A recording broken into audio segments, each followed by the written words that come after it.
Frankie Sparks and the Class Pet, Book 1, by Megan Fraser Blakemore, illustrated by Nadja Sorrell. This book is being read with the permission of Aladdin Books, a subsidiary of Simon & Schuster Publishing. Chapter 6, The Unfairness of It All. Frankie's father had his head deep into a leafy bush, which made it hard for Frankie to have a serious conversation with him. All she could see were his back and shoulders and the bottoms of his work boots, which were caked in mud. "Can't you please come out of there?" she asked him. Frankie's dad just grunted. It sounded like maybe he had grunted, "I'm a spinach," or "No, you didn't." "Dad?" she asked. He pulled his head out of the bush. "Just 1 minute," he told her. "I need to get all these shoots at the base tugged together so that this beauty grows up instead of out." With that, he disappeared into the bush again. Her father ran a nursery, the kind for plants, not for kids. On the days when her mom had to go into the office in the city for a meeting or a presentation, Frankie rode the bus to Sparks Nursery after school and helped her father.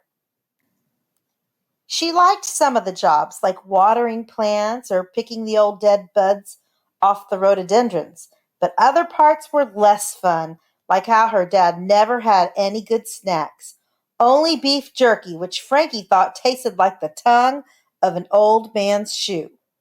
Finally, her father emerged from the plant. "I thought you were excited about getting a class pet." "I am," Frankie sighed. "Which is why I did all that work, and Miss Cupid didn't even care, and Maya wants a fish." "Oh, I like fish. What kind of fish does she want?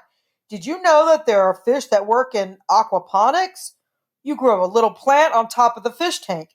It provides some food for the fish and helps keep the tank clean. Win-win." "Dad," Frankie interrupted, "I don't want a fish, I want a rat."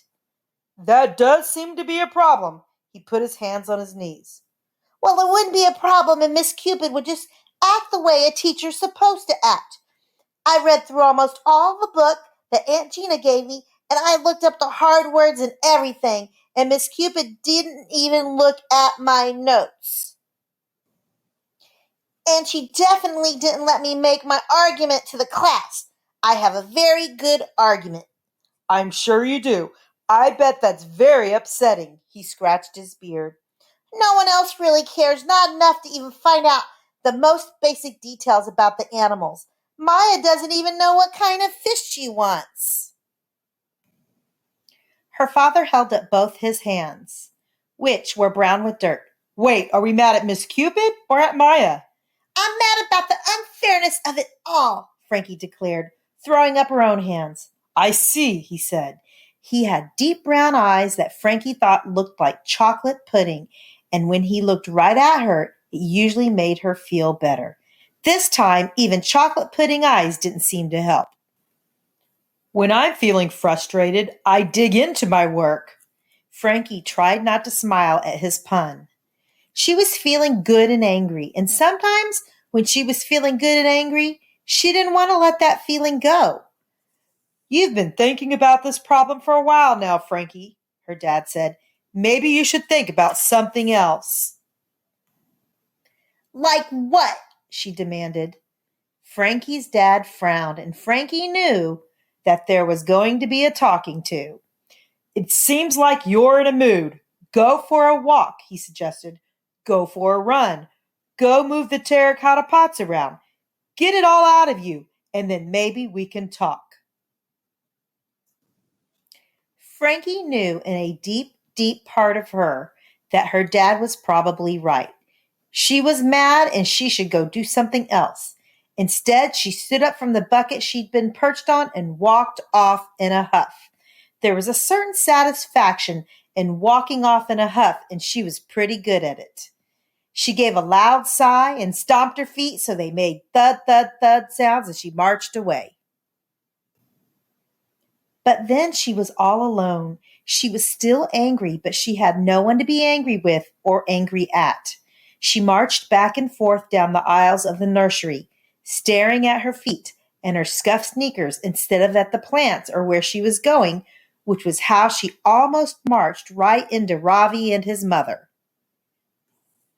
Ravi's mother wore one of her beautiful saris, which was made of silk and woven through with gold thread.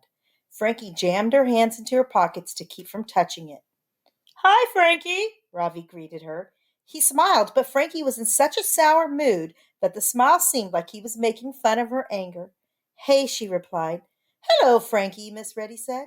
You look like you're stewing over something. Is everything all right?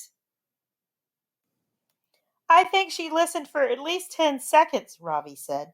Maybe even 30. Frankie scowled.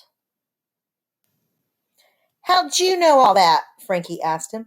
I pay attention, he told her. He looked back at his mom. She's also mad because she and Maya are having a fight because Frankie's trying to convince Maya to vote for a rat and Maya wants a fish. Frankie scowled. Anyways, I wanted a bearded dragon. I thought you wanted a mouse, Frankie said. I did, he replied. But you're right. It probably can't ride a motorcycle. And anyway, then I read about bearded dragons and they seem pretty amazing, but they're too big. So then I was thinking of leopard geckos. They shed their skin and eat it. Whoa! Frankie didn't mean to be impressed, but she was. So geckos are my first choice, but I think a rat could be cool too. I did all this reading about rats last night, about how to take care of them and what they eat and what we would need if we had a rat. I wrote it down in all my neatest handwriting. I even had my main idea and 3 supporting pieces of evidence, just like we learned. But Miss Cupid wouldn't even listen to me for 1 second, not even 1 millisecond. Frankie kicked the dirt, which only scuffed her shoes even more. I'm fine, she answered. She's mad because she wants a rat for the class pet, and Maya wants a fish, and Miss Cupid isn't even ready to start deciding, Ravi declared. That must have been very disappointing, Mrs. Reddy told her. Would you like to present your argument to me? Right now? Sure, why not? It will give you practice for when Miss Cupid is ready for you to make your case. This made a lot of sense to Frankie. Frankie took a deep breath and then began her speech. Do you know how smart rats are? They can learn to follow mazes, they can press a button to get a treat, and they can even learn to sit and shake hands like a dog. They like to play and are active. They keep themselves clean just like a cat. And if we get more than one rat, they will clean each other. So we won't have to worry about giving him baths. We would have to clean the cage, but that's pretty easy. You just empty out the old bedding, wipe down the cage, and then put new bedding in. It could be someone's classroom job. Rats are very social and friendly and make cute noises when they are happy. When she finished, Ravi nodded.